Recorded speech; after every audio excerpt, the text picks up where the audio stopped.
There's just so many things to talk about. I'll take them as they come to me. And we might as well take the one that was just brought up.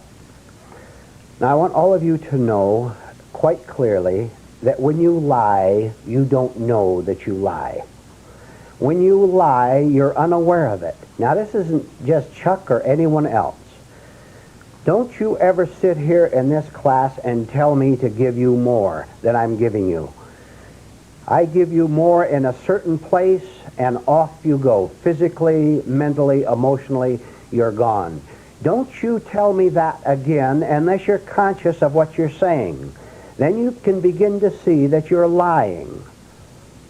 You can all get your precious feelings hurt so easily. You can all turn in hatred toward me so easily. When are you going to be aware, just to begin with, that you lie left and right, and I know it? Don't you ever tell me again, unless you say it consciously, that you want to be given more hard shocks to wake up. I know better.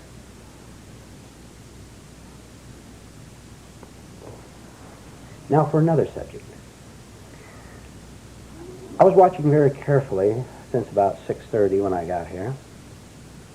And you were watching me, of course, too. And I became quite aware of a particular idea. Up until the moment we started, I was observing all of you as you walked in, as you looked at me, as you looked at Joan.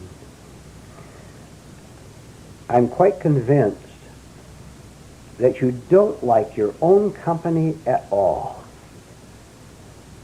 You are most nervous when you are with yourself and don't have any particular thing to do, no particular distraction, no one to talk to, and you hope that someone will turn to you and start a conversation so that you won't have to endure your miserable little company for the next 30 seconds. Have you ever noticed this? That you don't find your own company very companionable. Say it, Lewis. Companionable.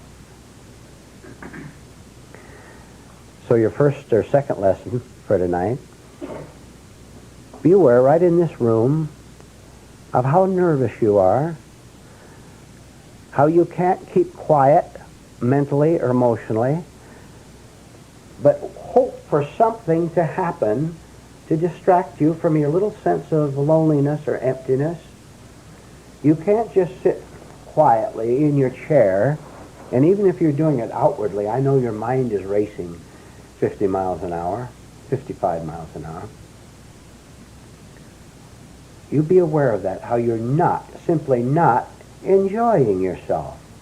Can't you walk in here and sit down and just be quiet and enjoy even your self-work of observing your own mind in action, seeing what's going on inside of you, instead of waiting for something to happen or wanting something to happen? Look at all the energy you're wasting. All right, write down a sentence, please.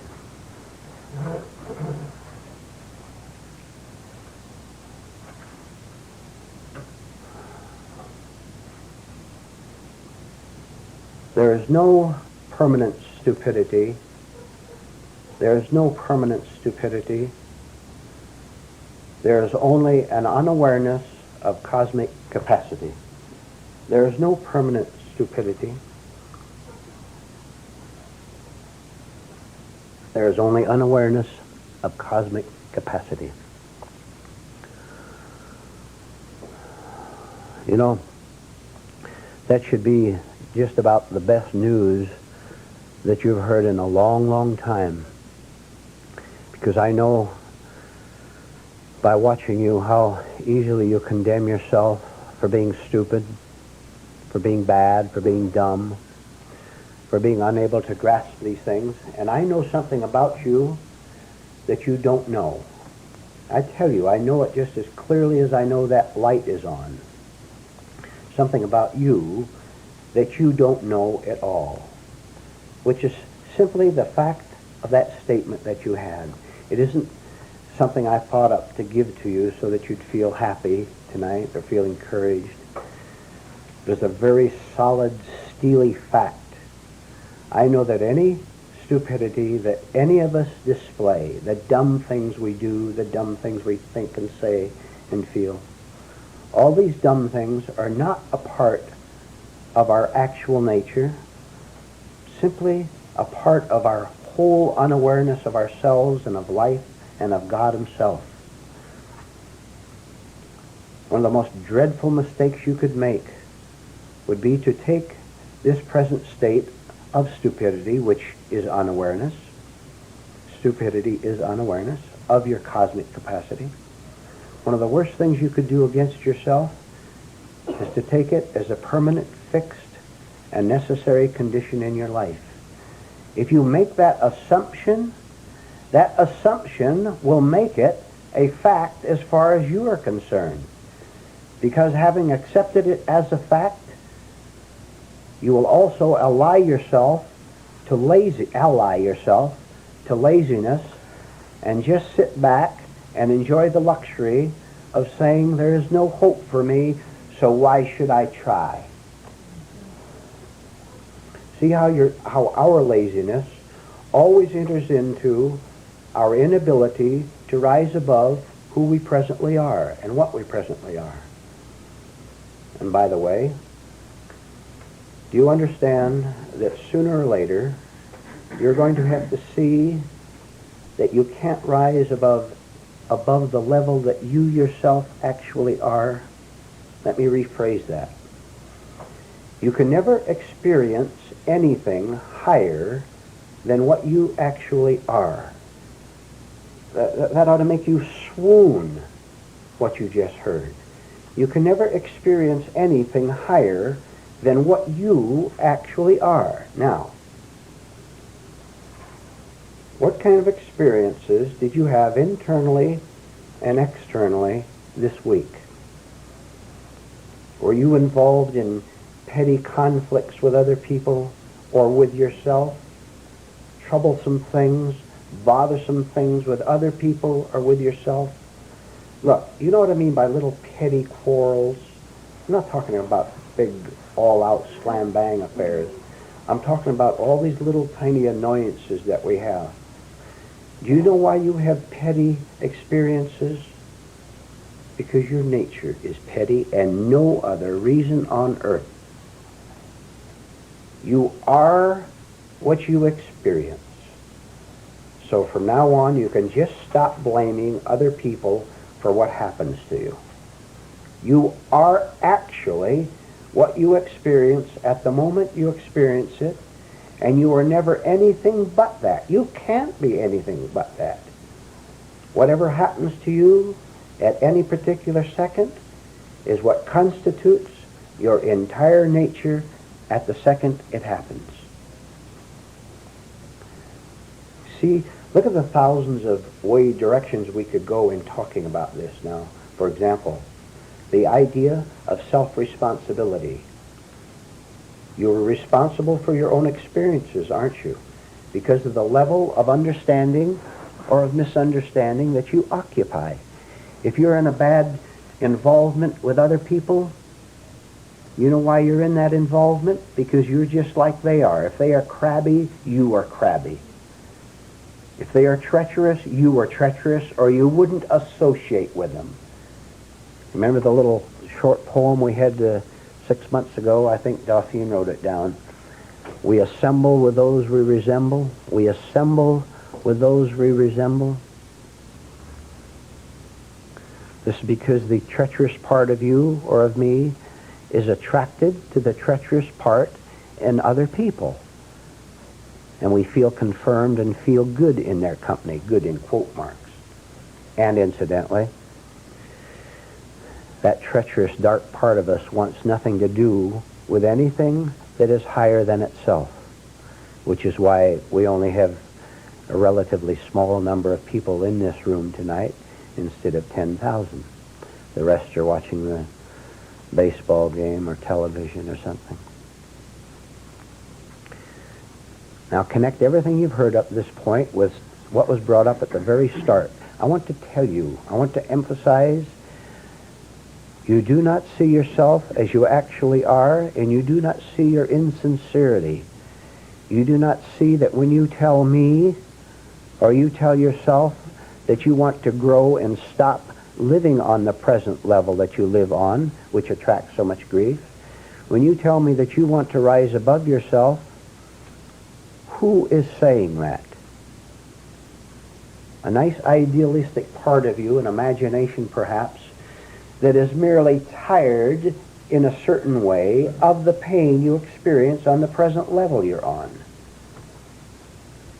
You know how I can make any one of you here mad?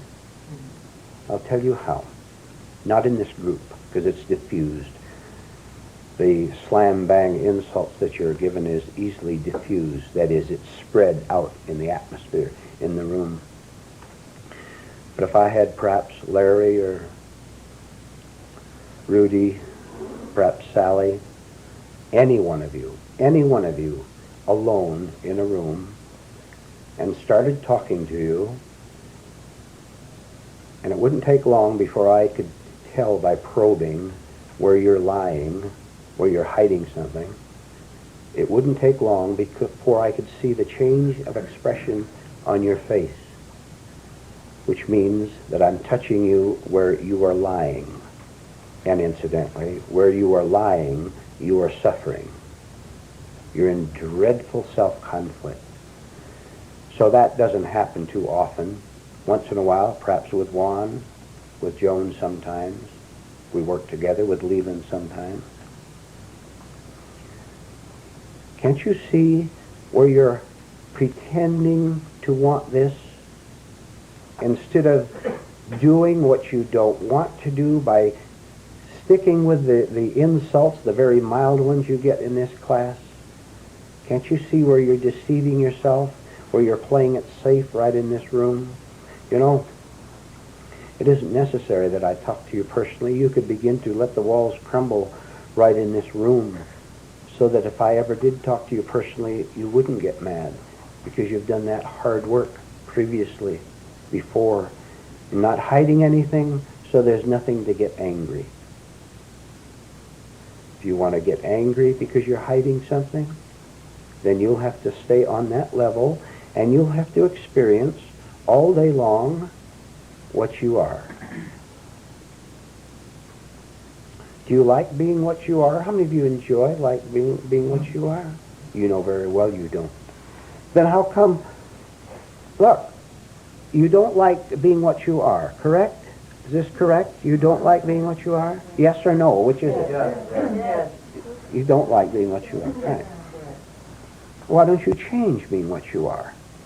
Tell me, would someone please tell me why you don't change being what you are? You don't like that miserable self that you're going to have to go home with tonight. Why don't you change it? Is that a baffling question to you? All right, go ahead. That's all right, Chuck. Bad habits. Pardon? Bad habits. Bad habits? Have you been angry in this class, Chuck? Yes. Did we touch you somewhere? Yes. Are you willing to try to take it? Yeah. Right. I know I have to.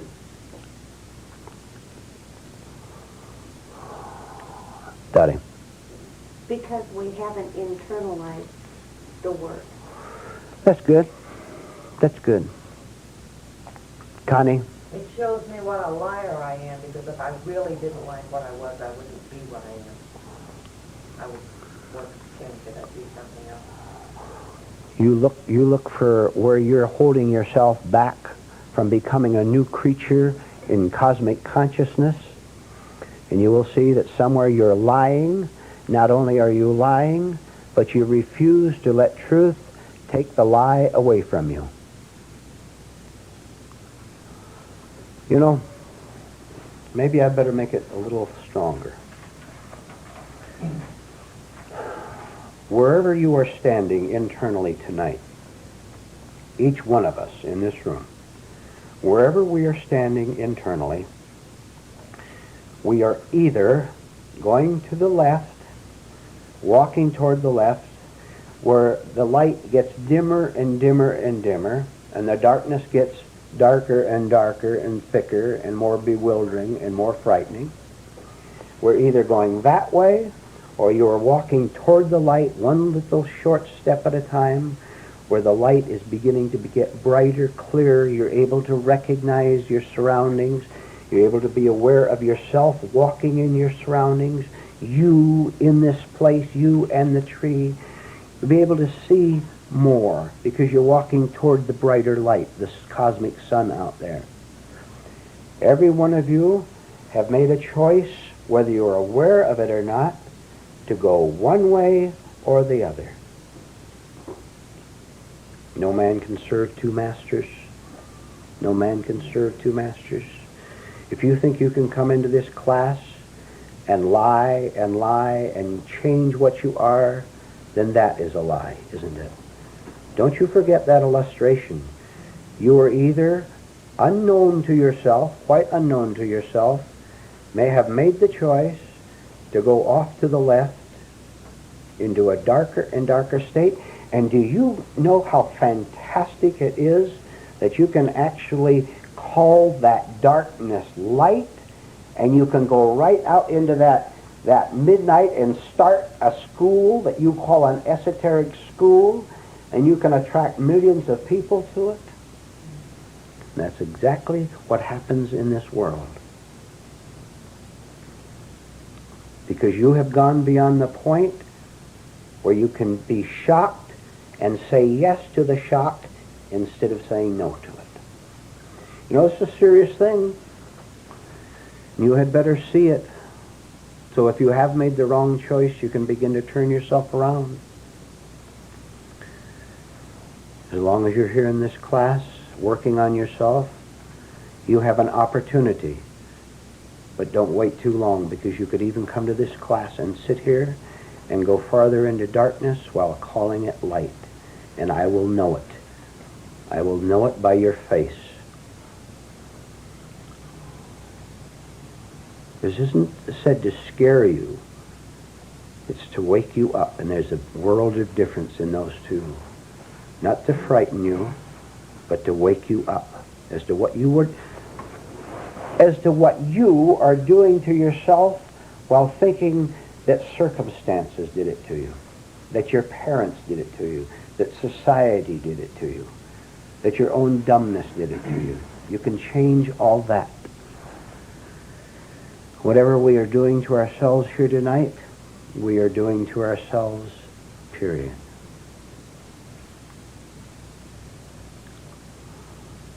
I have emphasized many, many times the fact, it was said 2,000 years ago and more than that, but I've emphasized many times in this class the fact that for every one person who earnestly starts on the inward trail, there are 1 million who want nothing to do with it. This is the way it is. And I want you to constantly question your sincerity, you telling me that you want this, and yet you don't change internally at all. You want to continue to live internally and externally the same way you've always lived, and yet want to feel better. Now, what kind of a stupid contradiction is that? You want to feel better. You don't even know what it means to feel better. What you know is what it means to get a thrill, to get a distraction, to get an excitement, to get a compliment, to get something to think about. You have no idea what it means to feel better. And I'll give you a clue.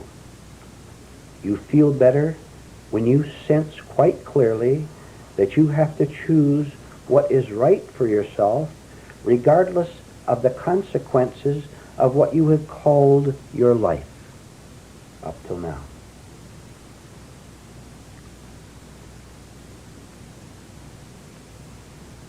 You know, when you begin to get a little more daring than you are now, and there's 1,000 devices you could use. I was thinking about this afternoon. I'll get off the track just for a minute. I was thinking this afternoon of devices that I have used over the years in order to deliberately give myself a hard time, a tough time. And without going into detail, because some of you would then go into a mechanical imitation of it perhaps, I used to deliberately put myself in a position where I would lose something, where I'd be rejected, or I wouldn't get an answer to the letter, or the party wouldn't phone back, or whatever. It deliberately, so I could see what was happening to me as a result of this, and then refuse to say aye to either the disappointment or any other thing that might masquerade as spiritual victory. Just look and see what happens. It produces an enormous amount of energy for the next deliberately putting yourself in a disappointing position. For example, not trying to please someone that you used to please in order to hang on to them or whatever.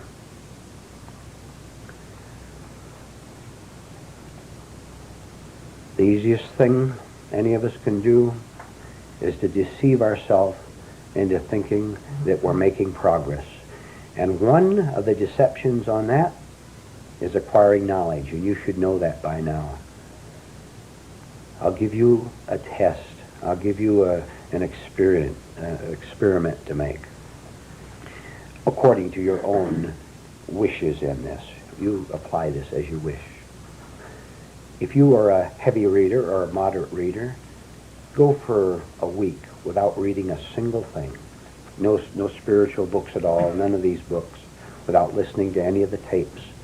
Go for a whole week without going into that at all, and watch what happens to you as a result of that. It might make you nervous, just like someone who tries to give up cigarettes or drinking.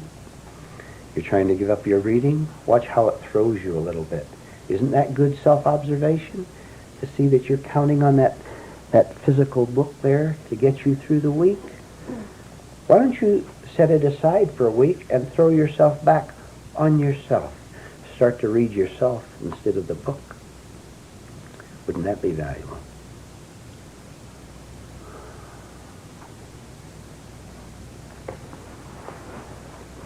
Unless you, Joan, Sally, Leland, Larry, Kim, unless you do it for yourself, it will not get done.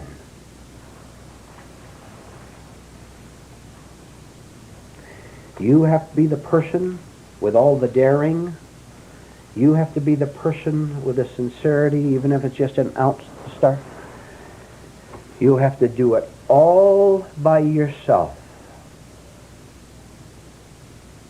until you get to the point, see, here's one of these contradictions, where you see you can't do a thing for yourself. And what a horrible experience that is, to see that you cannot do a single thing for yourself because there's no one there to do anything. This is what is known as hell. This is what is known as the deepest, hottest hell, where you see you can't do anything. After that, heaven. Because you see, there's nothing to do. There's nothing to do. Because there's no one there to do anything for. If you want to say amen, you may.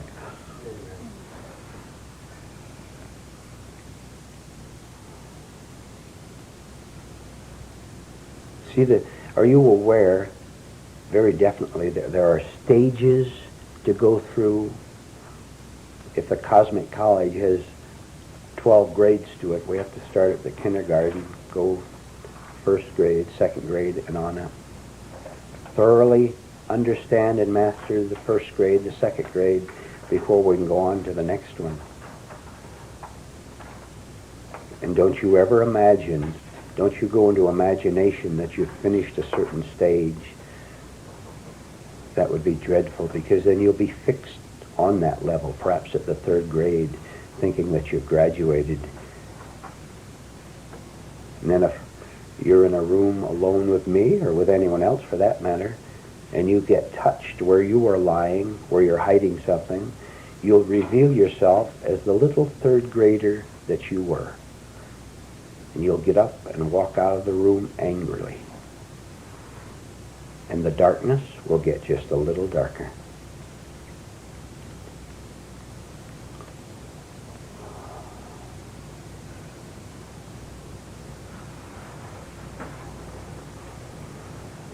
If you will endure the darkness that you're presently in, endure it in the right way, I assure you, I guarantee you, as a matter of fact, that if you will endure the darkness properly, instead of it getting darker, it will become lighter, lighter, lighter, lighter, until you're actually walking in the light itself.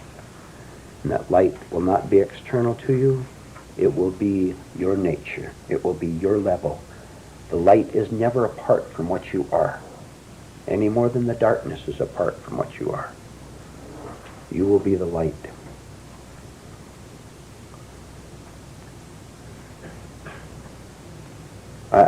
I'm always astonished that you don't all just faint in your chairs when you hear things like this.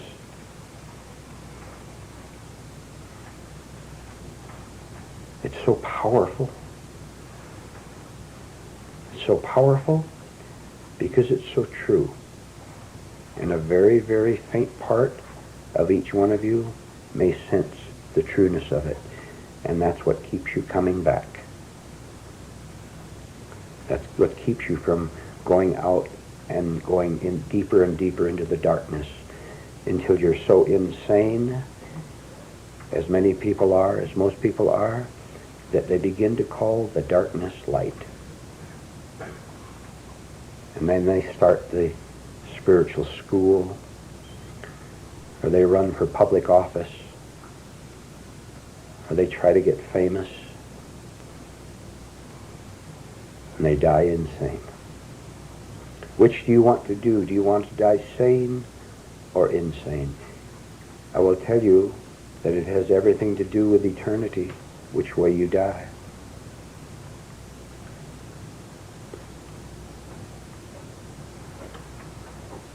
If you could see in a flash everything you've heard tonight, you would be totally sane right now, without waiting for time at all. Insanity is a part of time. Sanity has no time factor whatever. It is right now. Wake up right now. Wake up. Snap out of it. And you'll be sane and free right now. You don't have to wait till tomorrow at all.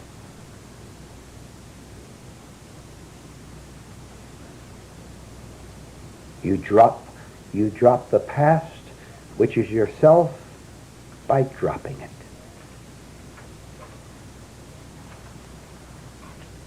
Do it now.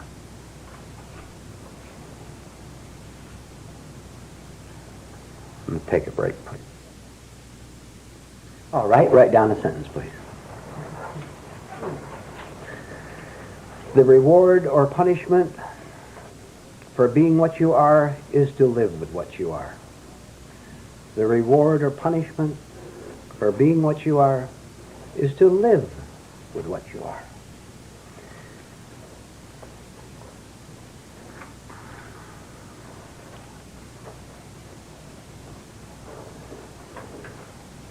And I wonder if you have even a glimpse of what that means.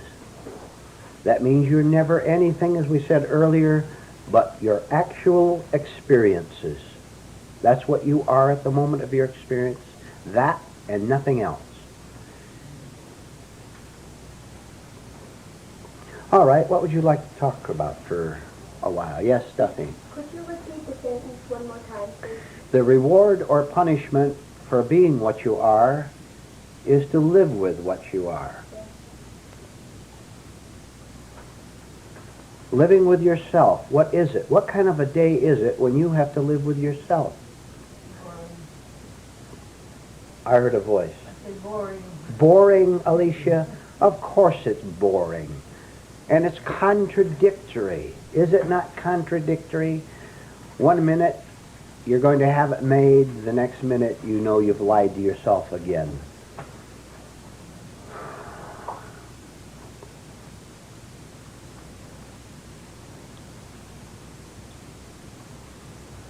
What a change will take place in your life when you have worked very hard on yourself for a long, long time, not weeks, not months, but many years, where you see that few people indeed do ever really find the truth.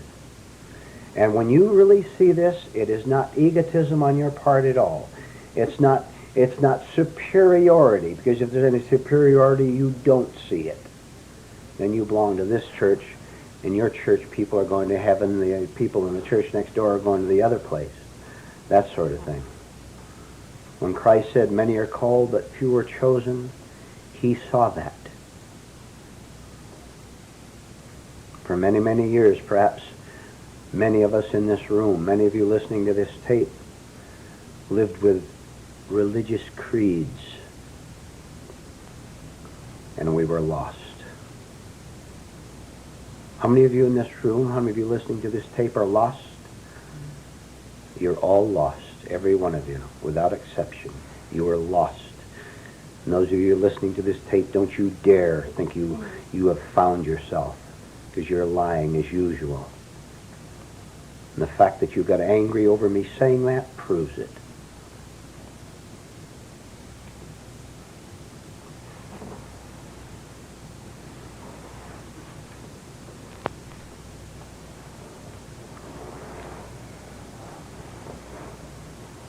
You're going to have to let the world go its way without wanting a thing from it.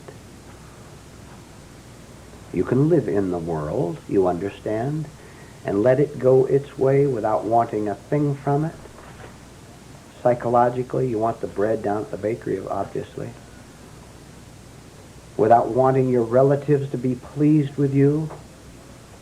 Without wanting them to think that you're the nice girl, the nice fella they always knew. In the first place, you never were. Were you? You played the role. Heaven help any of you if you're playing the role of a nice grandfather, a nice grandmother. You know what I'm getting at? Don't you dare let people place you into the roles that they expect you to play, because you'll be divided and you'll resent it. You'll even resent giving your little grandson 50 cents while pretending that you don't resent it. That is what is known as hell.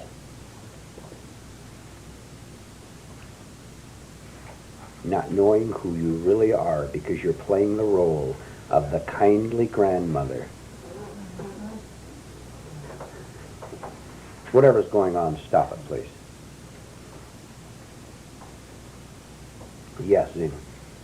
Last weekend I found myself in the company of a Catholic nun. And somebody in the group wanted to take some pictures, and the nun was in more or less a civilian dress, and I didn't know she was a nun. And then I was introduced to your sister so-and-so, and then when the pictures were being taken, she had to get the little headgear on for the picture.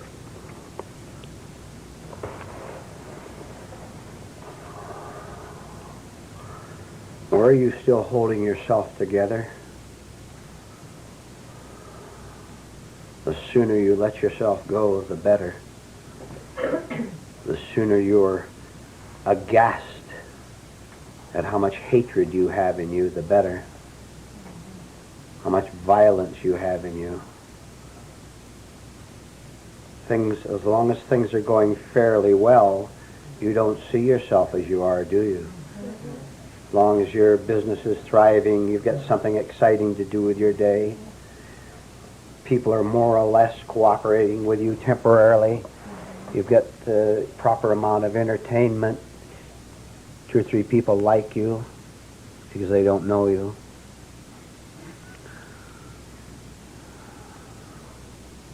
Just wait till by the natural law of the pendulum swinging over the other way, things start going bad.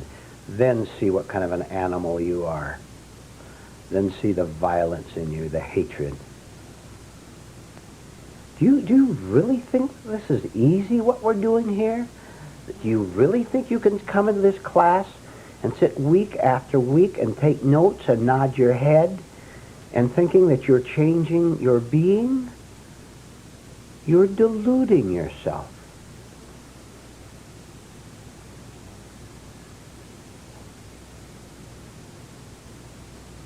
What are you like to live with? How does that person you live with find you? Or person you used to live with find you? What could he or she tell us about you? You're not very nice, are you? Do you think that that can enter the kingdom of heaven?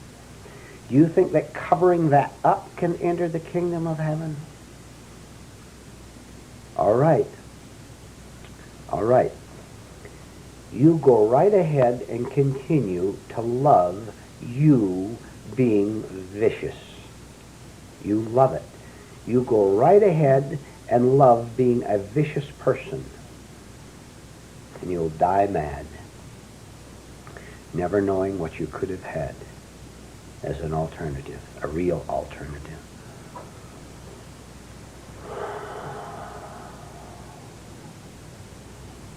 You must be willing to give up the entire world, every human being in it, every ounce of gold, every penny, every advantage over another person.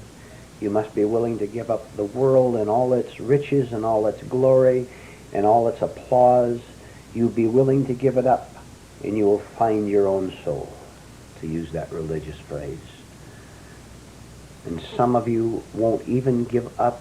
You won't even give up your pettiness over being told what's wrong with you, your petty resistance to it.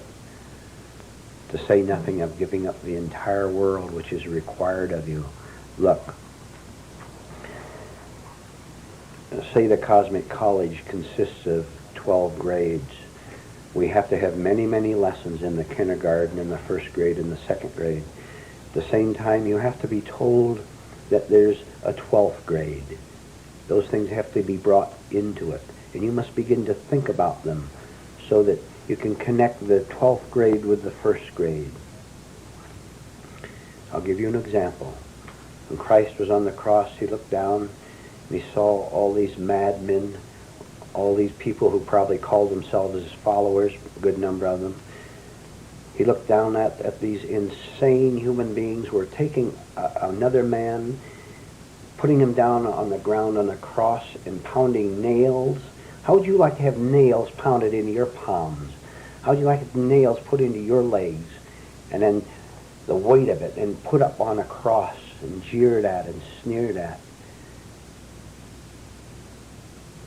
Remaining conscious, he looked down and he said, Father, forgive them, for they know not what they do.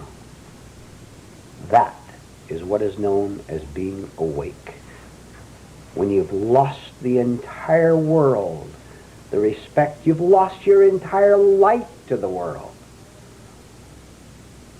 And yet you can look down, and because you understand and have no hatred in you at all, none, Father, forgive them, for they know not what they do.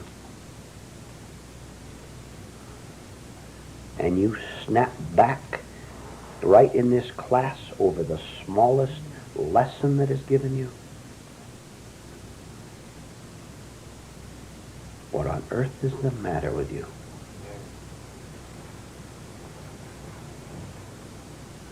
You had better pray for the day when you begin to see what gold you have in this room. You had better wake up to the 1 in a billion chance that each one of you in this room has.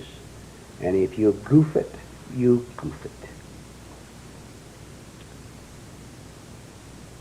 And I won't lift a finger to stop you if you want to go. It's not my responsibility. And I'll quote again, no man cometh unto me unless the Father draw him. Which means that you have no responsibility for any other person. I have none for you. At the same time, I want to tell you that if you miss this, if you goof it, you will die never knowing what you lost. You will die and live and die never knowing what you lost? Do you want your pride, or do you want eternal life? What kind of a choice is that when for most of our lives, most of us here, we wanted our pride. We wanted a sick look on our face that we called sternness and rightness. We wanted a sick, neurotic look on our face, which was pride and vanity. Instead of listening to that lesson and seeing that what that person said was indeed the truth about me, the truth about you, that I'm sick. Instead of fighting back, striking back by lashing out at the person who told me the truth.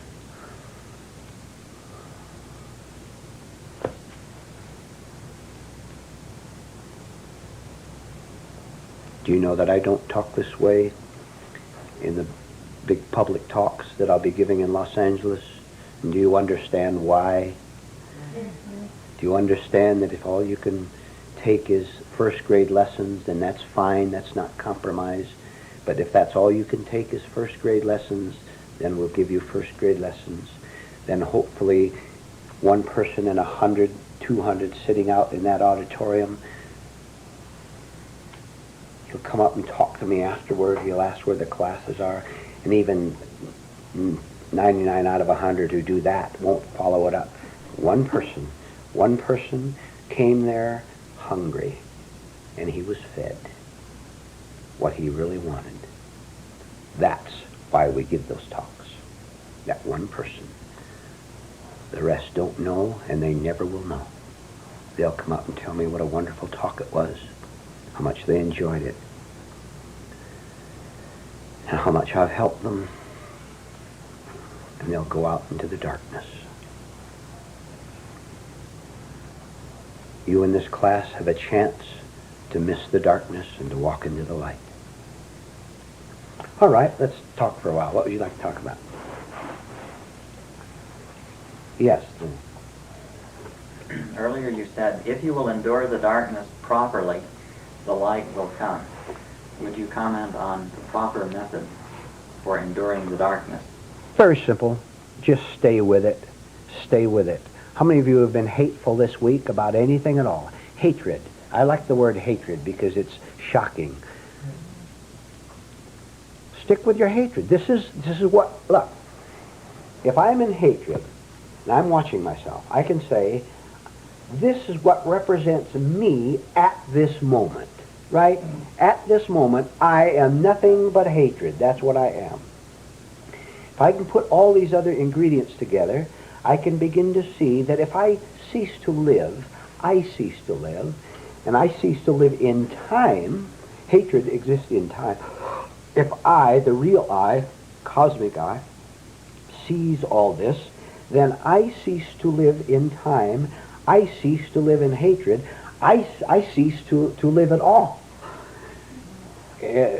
Something else is there, which is undefinable, but which is the all, the whole, capital W, capital A. I have to have the courage to leap into the darkness of not being me, hatred. Understand? I have to leap into the darkness of putting an end to me, who is the same thing as hatred. The death of hatred is the same as the death of me, is it not? Yeah. So if I continue with hatred, it's because I still want to be me, which means I still think that this is the only world that exists, and at all costs I must protect it by lashing back at you, at God himself who's trying to save me. I must lash back because I don't see, I've still made the great blunder of thinking that I am I, which I am not. I'm simply calling myself I. And one of my most famous I's is I am hateful, and I have a right to, for what you did to me, dear ex-husband, for 20 years. I have a right to be bitter toward all men for what that man did to me. Of course I have a right to, etc.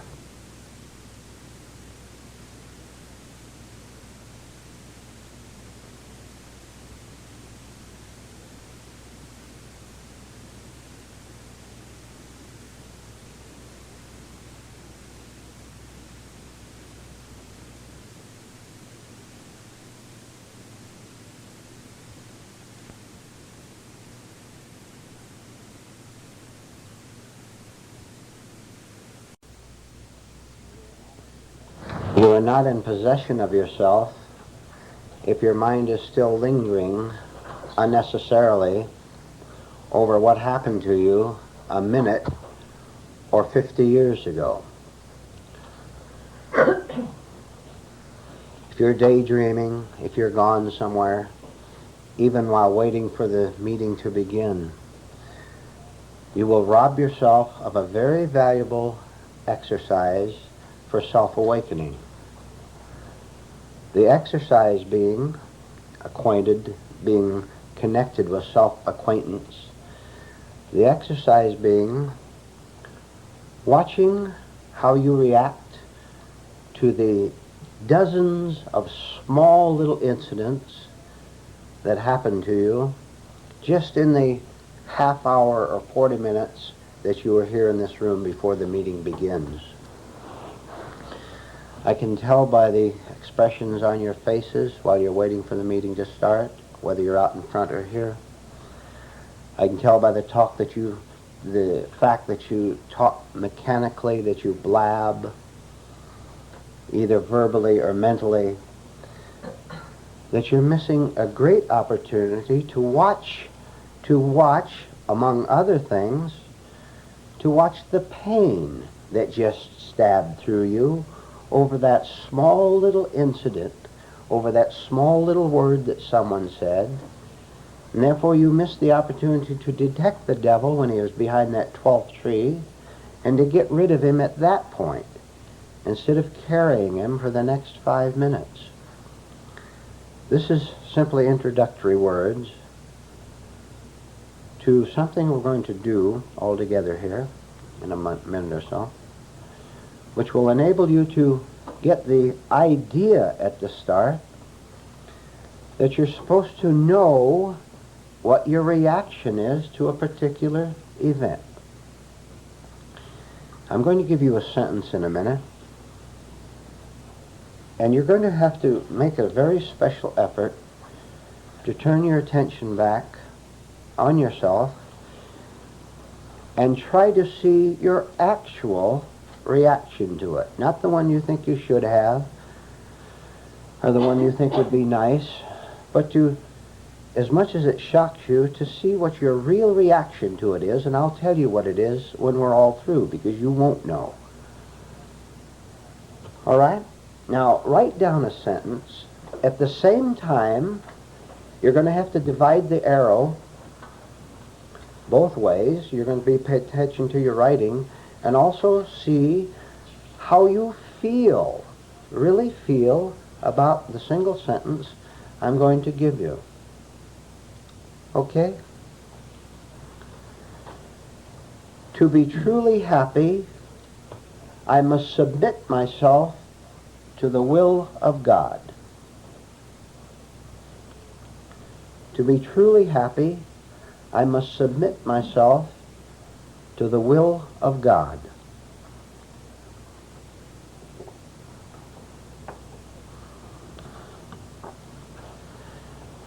Now I'll tell you and give you some varieties of what your actual reaction was.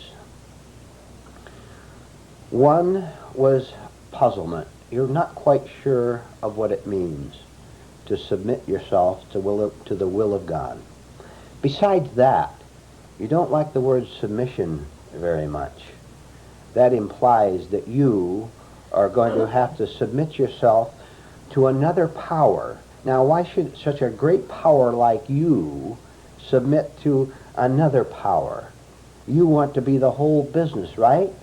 Instead of something else interfering with your life. Also, a great deal of unconscious hostility to the very idea that you must submit yourself to the will of God. You don't want God's will at all. You want your will. You want to live your life the way you want to live it, and period. All right, let's start way back. How many of you went to Sunday school, church Sunday school? How many had religious training of any kind? We all did one way or another, even accidentally, didn't we? One of the things you heard the minister say, and you saw in the printed literature as you went into the room there, was the idea of submitting yourself to something that is higher than you are. In other words, submitting yourself to the will of God. And that, again, in those days, it was quite bewildering to you. You weren't quite sure what it meant. And there may have been a small comfort, wrong comfort, by the way, in you when you heard this, because when you're a child, we have a physical father and a mother, people who take care of us. And so he said, I got someone else who'll look after me. All I have to do is be obedient to big God, whoever he is up there, and he will give me good things like my papa does. He gives me candy and he helps me with my homework, things like that. So already we got quite confused about what it means to give ourselves over to something that is higher than us. So the whole thing gets all mixed up. And so we get away from the idea and get hardened so that we say, only my will be done on heaven and on earth, and this is the way I'm going to live. And then we get into trouble and we forget all about the religious principles. And one of the most astonishing thing happens as we begin to work earnestly on ourselves. At a certain point, a little click will go into our mind, and we'll say, that was right after all. I don't as yet want this whole business of giving myself over to God's will, but a little small part of me begins to understand that it not only makes perfect sense, but it's the only way I will ever be truly happy in life. Now, the reason this happens, because I have made a little bit of progress inside myself. I have begun to see what my will be done has done to me. I begin to see how when I insist upon my way, absolutely, and I always insist upon it, by the way, angrily, right? Demandingly, right? That I have my way, never mind anything but what I want. That's all that counts, what I want. And I even enjoy the angry part of it, of demanding what I want. I begin to see that my way gives me misery, period. Right there. That's all there is to it. What I demand makes me unhappy. So I keep pondering this whole idea of God's will, which I still don't accept. I'm still very skeptical of what I'm getting into. Until I go a little farther along the path, and I make an even more astonishing discovery that what I have called God's will is not anything different from what my authentic, right, true will for my life is. See, we're very, very suspicious that God is out to rob us. Right? Agree with that? Boy, I'm really having a good time going down to the casinos every night. I'm having a good time or staying home and going into the closet and counting my new stamps from Paraguay. Whatever I use for my little world and my little will. And we're so fearful that God is going to take all this fun away from me. Partly, of course, because we have no idea of what real fun is. I'm going to tell you, whether you accept it now or not, I'm going to tell you something. The only real fun is to get out of the mess. And part of that is understanding quite thoroughly what it means to submit to God's will instead of insisting upon my own. I give you a challenge in doing this. I give you the challenge of having the courage to give up the pleasure-pain. It's hyphenated. We have to put them together or we'll get confused. I give you the challenge of giving up a pleasure-pain in something involved with your insistence upon living your life. You try this sometime. Have the courage to give up the pleasure-pain of getting angry when you don't get your way about anything at all. When you don't get your way, you have the courage to give up the pleasure-pain. They're one thing you understand. They're really not opposites. The pleasure is pain, and the pain is so-called pleasure. Have the courage to simply drop that feeling, which will be the beginning of the revelation that your will is nothing and always has been nothing but misery masquerading as the only way to go.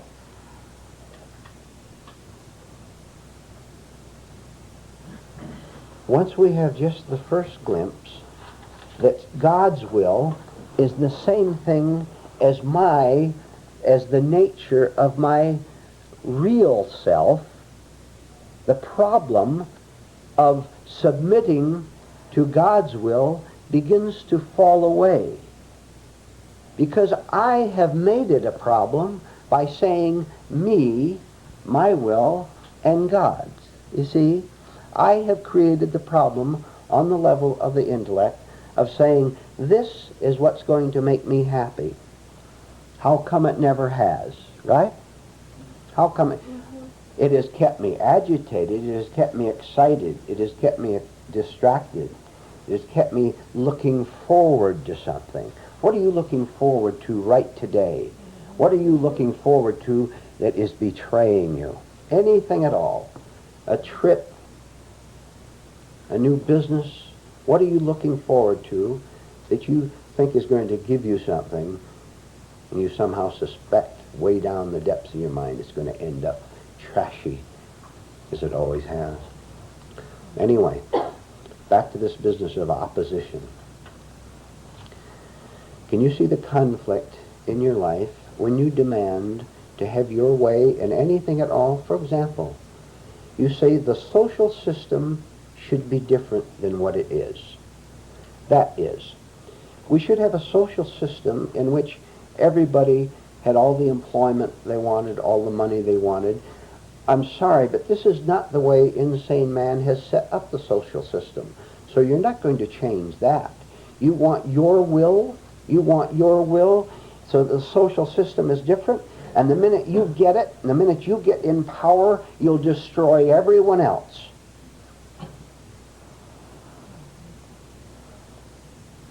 Remember we said last night, you have to get to the point where you don't want a thing from this world. You don't want to change it. You don't want to take advantage of it. When you truly have no will of your own, the sick world with its obvious injustice, there's no real justice, has no appeal to you at all. It has nothing whatever to give you. You've already found what you want, which is yourself. Isn't that nice? Then this higher part of you can then relate to the lower. You have friends in your life? Fine. You want friends in your life if you're sensible. If you're really operating from here, working on down, then you'll have right friends in your life. You'll have a way to earn money to pay your bills. Then I'll ask you right now, if you are truly living from the one will, capital O, instead of the divided will, yours and the will of truth, if you're living from the one, where's your problems? Where's your conflict? Do you have any conflict? None at all. But you know what terrifies you, don't you? The idea of not having any conflict at all just terrifies the life out of you, doesn't it? How many of you are looking forward to a fight?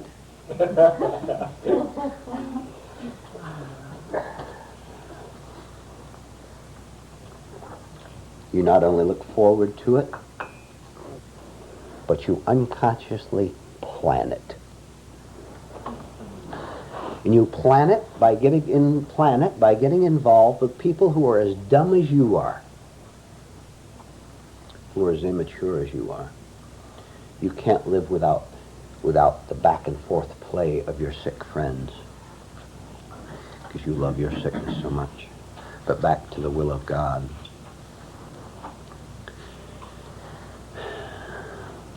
It's quite possible to say the will of God and then drop the words. Just drop the words, because when you talk about God, you're not quite sure what you're talking about anyway. You have definitions and you have ideas that he's angry with you or he loves you or whatever. It's quite possible to understand this whole process of one will instead of divided wills without thinking about the word God at all. We have to start with that, as we did with this sentence. But you can drop it, and instead of thinking about it, do you know what you can do? You can live it. You can live it so that there's no opposition in your life at all. No one to oppose you because you don't want anything from them. No one to oppose you because you don't want anything from them. You fight with people you want something from, right? Mm-hmm. Huh? You're trading with.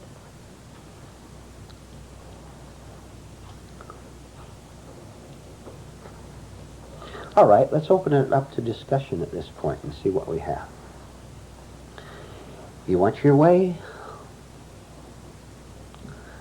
You know what God says when you want your way? Take it. Take it, period, and then there is silence. And the silence is there because God hopes, God hopes,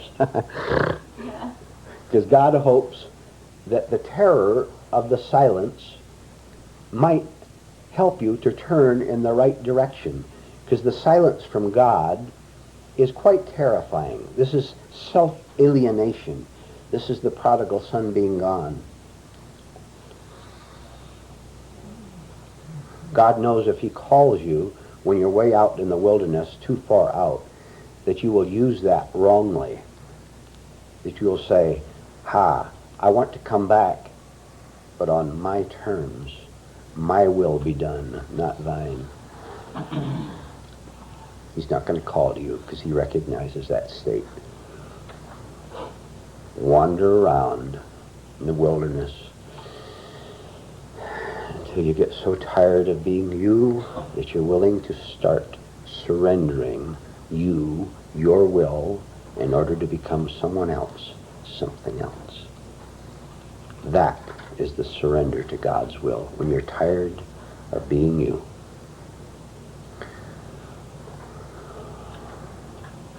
When it becomes too much for you to bear anymore. Do make a determined effort to give up all your supports.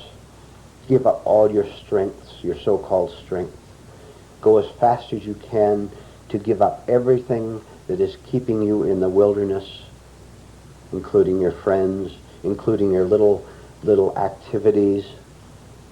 For your sake, run out of them as soon as possible. As long as you still have hope out in the wilderness, you will not turn in the right direction. You'll play games out there, see, keep yourself distracted, all the time horrified and hateful. Oh, the hatred you have in you.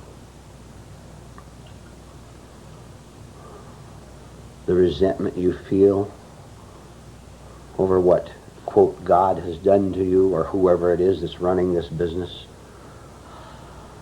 You're not quite sure who's running it. I'll tell you who's running it. You are. And what a mess you and I have made of it. Repeat the point. I urge you, as fast as possible, to give up everything that is keeping you from collapsing. Give up everything that is preventing you from falling apart. You understand that, don't you? No, yes or no? Yes. Yes, no. And he knows. Everybody understands it. Dottie will get to you later, if that was your hand. In fact, we'll get to you now. Would you like to ask a specific question on that? No, I I had none. My answer is that I really don't know what it means to totally collapse. Yeah, I'm still yeah. standing on too many legs that I want. Yes, yes. To totally collapse means to collapse, but know that you are. You are all collapsed right now, but you don't know that you are. Your lie is so strong. Your walls are so thick.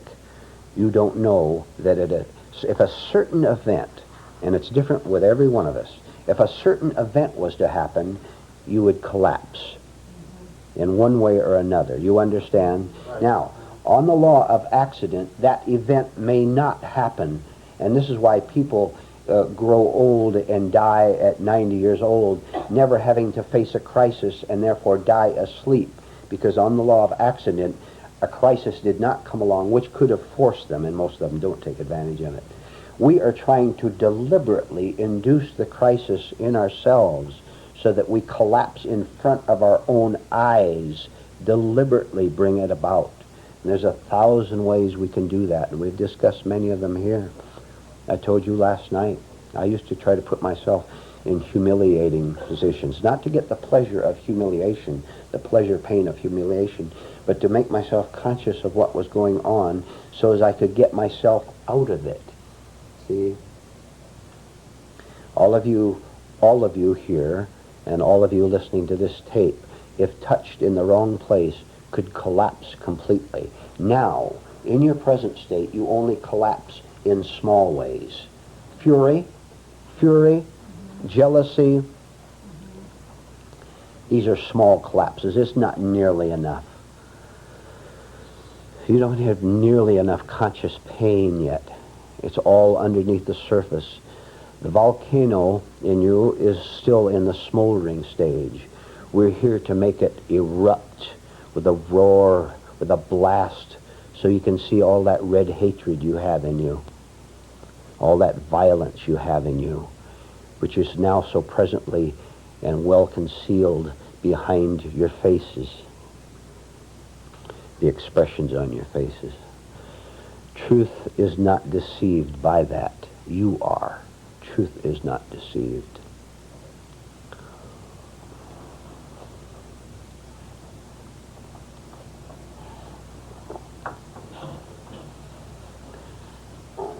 You're in a good place here in this class to urge yourself to go faster in your inner collapse, because you can be helped here.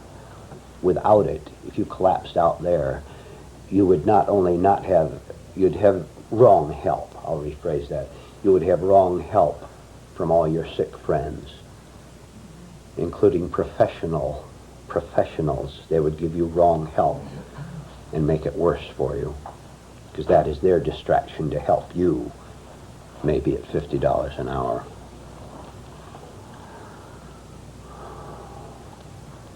You will not be given wrong help here.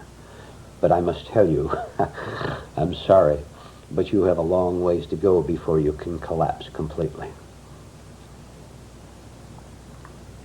Yes, Ina. Nimrod. Would we recognize the help? Pardon? Would we recognize the help because, we're so turned around? It would be 99% rejected, pushed away. If you have 1% in you that wants help, it would recognize it and hang on, you see. Right help is not to sympathize with you, for example.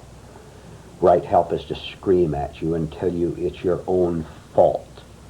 That's right help.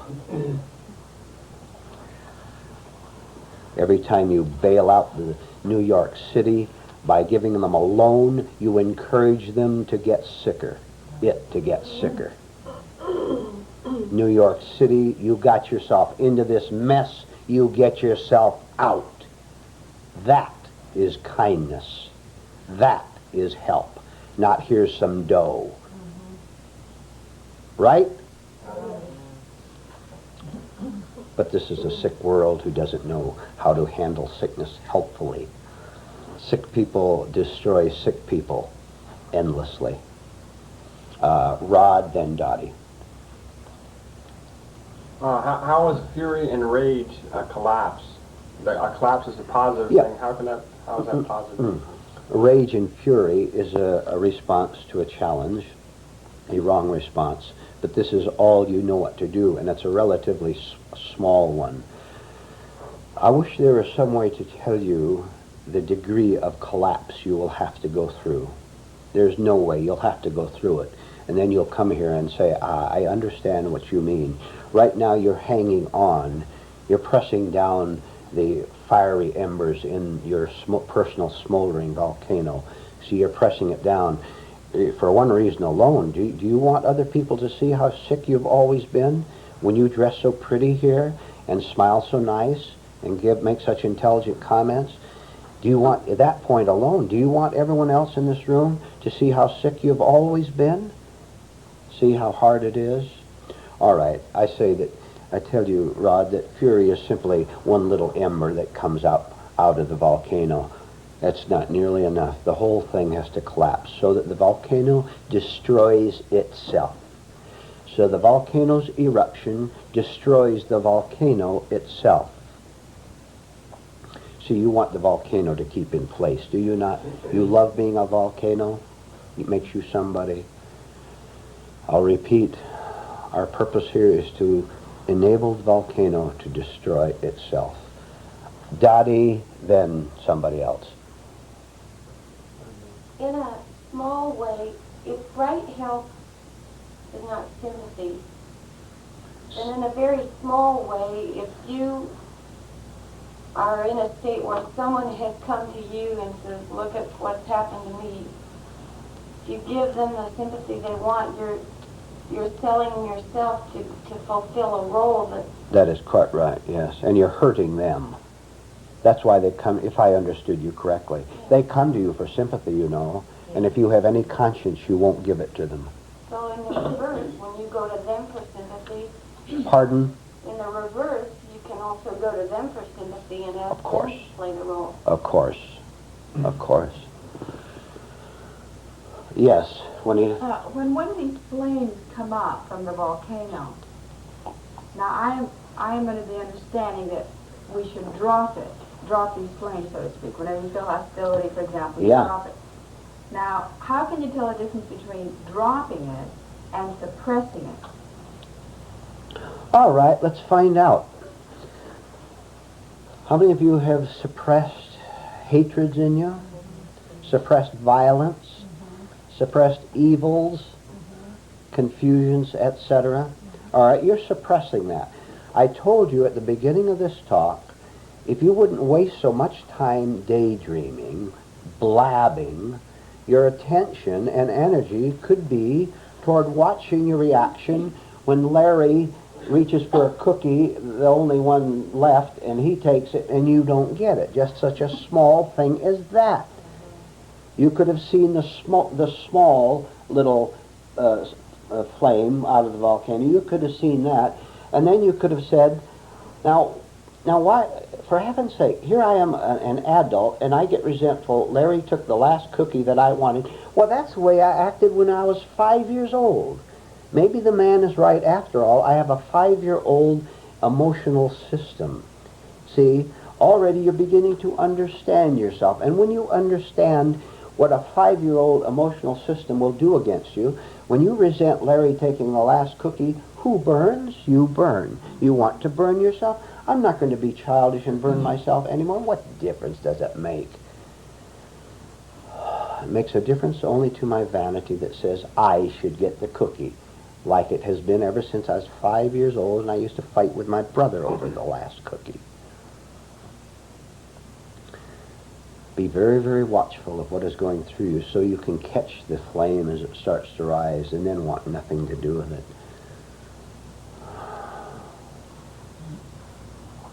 Did I see another hand or not? Yes, Dottie. The only point that you can catch something like that at the very beginning, once you're in it, there's no way it's got to you then. stop it. But can you separate from it? Can you? You have to catch it at the start, or you become it. You become it. I am my resentment 1 second after I fail to notice it. I am my resentment. If I can see the devil between the 12th tree, he doesn't become me. You see? I don't become him. There's no such thing as seeing the state while you're in it. Seeing the or state, watching the state. I'll tell you, I want You can't to, do anything about it. once it got you, what are you going to do? You are it. You are the state. What are you going to do about it when you are it? There's no one there, you see? Okay, like if all of a sudden I realize the state that I'm in and my body's shaking, and I realize it and I'm able to get out of it later, but then I couldn't, fear I'm talking about it. Milner. I think it was Gurdjieff that points out that emotion is so much faster than thinking. That's why once it has its home, it's All right, Sally. You can feel your suffering and know that you're in that state. Yes. Duffy? Is there not a point after you absorb your anger in little ways that when you get in a certain mechanical anger reaction, that you suddenly, middle in this reaction, feel like you are tired, you cannot give it that energy anymore? Well, we're here to keep our energy to ourselves instead of giving it to the devil. Just before we take the break, just a brief comment on that. Aren't you at least dimly aware of how the fire in your volcano is draining the life out of you? Stealing from you what you could have for your own? You know, do you know that other people don't really drain your energy? Not really. You drain it yourself. You are the chief thief of your own energy that should be used for waking up. Jim, then we'll stop for a break. Well, it comes now when I am in a state of anger, hostility. There is a kind of a knowing that you can't justify it anymore. You don't want to justify it. Not justifying it becomes the hard thing.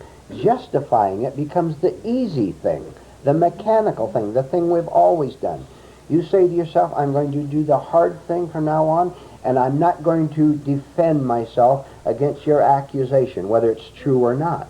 That's not the point. I'm not going to defend my I. I'm going to understand what's happening. You call me a hypocrite? Well, I'll find out first of all whether you're right or not. Maybe you're right. Maybe I am a hypocrite. Now, if you're right, well, let's see. I'll go on from there instead of getting emotional about it. I'll investigate scientifically what it means to be a hypocrite, which means I'm divided, which means I'm afraid to be who I really am because I falsely treasure who I am not. Let's take a break. Would I ask the question again, please? When you're feeling safe, are you safe or is that a delusion? Ah, yes. You talked about the campgrounds and people down there, violent people down there. That's what we were talking about. As I understand the question, I'll go ahead with it. All right. Look, if you associate with dangerous people, first of all, that's because you yourself are dangerous. You understand? Violent people, criminals. If you have anything to do with criminals, you're a criminal yourself. You know, there's a very, very deep but unconscious part of us that loves the thrill of being in a hazardous position. This is a very deep sickness, to love to be in a hazardous position, because this is a great distraction. You don't have to face yourself. Even to be afraid, you've understood, I hope, before, that even to be afraid is a distraction. You actually love that state. So you're very foolish if you associate with people, with lawbreakers, with criminals, with stupid people who sneer at decency. What on earth is the matter with you if you have anything to do with people like this? So if you go to a campground, which is what we're talking about, and you see people smoking, smoking pot, is that what they call it? Or getting drunk or whatever, and you see people involved in things like this, Don't you understand that if you have an ounce of brains in your head, you get away from there and stay away? When you go to a zoo, do you climb into the tiger's cage? So most certainly your physical part of you is in danger. And secondly, if you're stupid and go over and join them because a part of them is in you, then you're in danger psychologically, and that could lead to physical danger. Just a minute. You know, studies have been made about crime, incidentally, and it shows quite clearly that the victim of the crime invited it in one way or another, simply by being at that beer hall, simply by associating with that psychopathic man or that sick woman. You invited it because you wanted what you thought you could get from the situation, which shows there's something wrong with you. And if you end up getting murdered and tossed off the cliff, it's your own fault.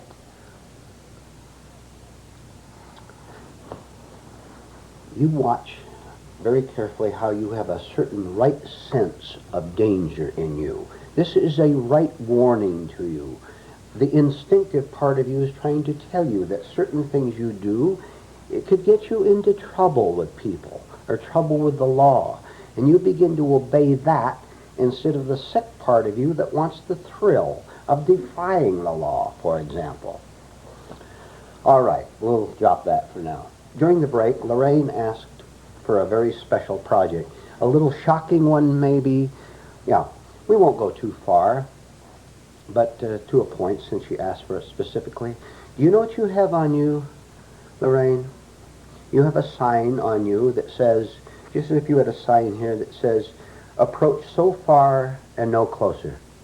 It's in your face, it's in your manner, it's in the way you talk to me, it's the way you talk with other people. All right, now what does that mean, to have a sign that says, come close but not any closer? That means you're afraid. That means there's a certain protective part of you that doesn't want to be seen through. It means that you're afraid of everybody else in this room. And that sign is up, believe me, just as if it was printed across there. That's very painful. Oh, the rest of you too, for that matter, but she asked specifically. There's a certain coldness about you, which has involved with the sign. This is very painful to live this way, because all self-defense is painful. Now, what on earth are you protecting? Any of you, not just Lorraine. What are you protecting? You're protecting nothing. You're protecting nothing real. Can you see that you're protecting nothing real, and so there's no defense at all? Look, can you imagine a human being who is living purely in the one will, being afraid of being seen through, for example, of being hurt by other people? That's not possible, is it? There's no defense. Truth never defends itself. And look at all the weariness involved in keeping that sign up all the time. And by the way, people will read that sign and try to take advantage of you. They'll know that that is weakness, and they'll try to take advantage of you, and they will succeed, because that is weakness to have the sign up. They know that. They sense that. And they'll get around it and get you, and it's your fault. When you have no sign at all, you're free of all. What's to protect? Go ahead and see through me if you want. If I'm hiding anything, I will welcome it. Because I know what pain there is, what tension there is in trying to present a certain role before you. Try to understand the whole business, Lorraine. Remove the sign. Let people see through you if necessary. Don't be a certain kind of a person who has to keep the sign up. You'll begin to feel much better, to put it as simply as possible. You'll begin to feel warm instead of cold. Oh, some of you in this room are cold. You freeze me when I get within a foot of you. We're in open discussion now. What would you like to talk about? Yes, Alicia. Even for Vernon, when I see, my anger, and I see the reason for it, I still don't drop it. and I recognize the reason for it. Like, for example, this fellow was supposed to pick me up at the airport in Puerto Rico, so-called friend. So all of a sudden he sent me a letter, he can't do it. So now immediately is the inconvenience, see? And I could see that resentment and that hatred.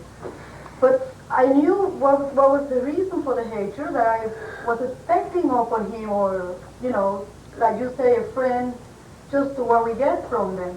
But even after I see it and recognize it, they still keep on coming back.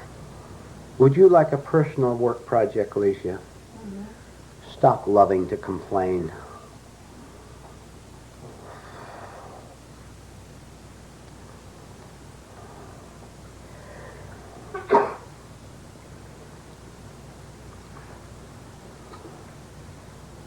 Yes. Seems like we scream out all day, look what they are doing to me. And yet nobody's doing anything but my imagination. Yes, and your ideas of how they should treat you. Yes. Where did I see another hand? Yeah. It seems to me as if I'm putting this sign up in front of myself, inasmuch as the more I get into the work, the less people come to speak to me. No, really, because I used to be... Right. You're going to have to make yourself clear. All right. I used to be good fun and all this and that. Friendly Sally. Friendly, right. But now that I'm working and I'm stopping laughing at things that I really don't think are funny, then people really don't come and talk to you to stay away, more or less. So I was thinking, is it the same thing? I'm putting a sign up there. By my manner, I'm telling them, stay away. Do you understand? Yes, I think they took the sign down, everything is funny, I'm going to laugh to everything. Ha ha ha. You took that sign down and now people don't come and unload their garbage on you because you don't respond to them anymore. Can you not comment on it? Do you understand what I mean? Yeah, I'm going to skip it. Go ahead. Zena? Mm-hmm. I get the feeling that the more you go into this, the less, there's not that many people in this world that want this. There's a part of me that wants it. So you're going to have less and less people to fraternize with, or you're not going to have as much in common with them. Or Why in heaven's name do you want anything in common with anyone? Nah. Except on your right terms. And don't think you know what that is yet. No. Chuck. Now, what about it in work now? I went to get a job and it sort of, it was next to a bar and I ended up in a bad situation and I didn't like it. Why did you go in the bar? Because that's where I had to have my interview. I see. And it was very bad. I became aware of it and I used to like situations like that. All right. Write down a sentence, please. My nature is the only atmosphere I have. Underline my. My nature is the only atmosphere I have. Now, I would like to hear an intelligent comment on that. Who is intelligent here? Larry is intelligent. If I can remember paragraph 39 on the chart, living from my real self, living from my real nature is the same as doing something worthwhile with my life. Well, there may be a vague connection there, but let's stick right close to the original idea. Do you know... All right, Duffy. If my nature is full of violence and suppressed hatred, that's what I will look for. Yes, you'll be attracted to it, won't Yes. you? Mm-hmm. Don't you know you could be right into a bar room where everyone is drunk and fighting and screaming and hollering, and if you are right, if your atmosphere is right, you could see it but not be part of it? Don't you understand that? And even if you're afraid of the atmosphere, you are part of it. If you fear it, you are part of it.